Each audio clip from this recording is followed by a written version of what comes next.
संविधान, अरे नहीं चलेगी, नहीं चलेगी, नहीं चलेगी, नहीं चलेगी, अरे नहीं चलेगी, नहीं चलेगी, अरे नहीं चलेगी, नहीं चलेगी, रद्द करा, रद्द करा,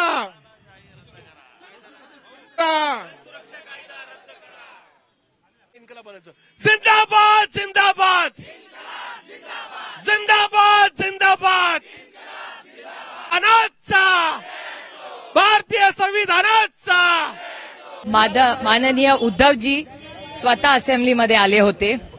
त्यावेळेस काँग्रेस असेल, राष्ट्रवादी काँग्रेस पक्ष, आदरणीय पवार साहेबांचा, आम्ही सगळ्यांनी मिळून जेव्हा हा कायदा आणला होता तेव्हा सगळ्यांनीच त्याचा विरोध केला होता।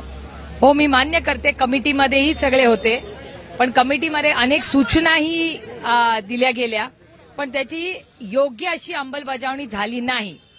मला एकाच गोष्टीचं आश्चर्य वाटतं या सरकारमध्ये, एकीकडे हे सरकार सातत्याने सांगतंय की आम्ही नक्षलवाद या देशात संपवला, असं केंद्र सरकार आणि महाराष्ट्राचं स्टेटमेंट आहे।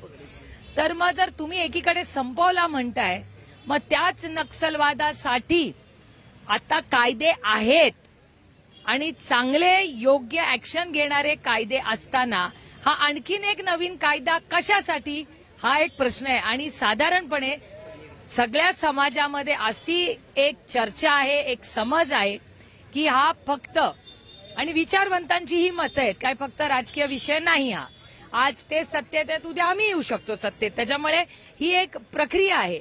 असे कायदे आणून संविधानाच्या विरोधी असा घेतलेला हा निर्णय, हा देश कुणाच्या मनमर्जीने चालणार नाही, हा फक्त भारतरत्न डॉक्टर बाबासाहेब आंबेडकरांच्या संविधानाने हा देश चालणार।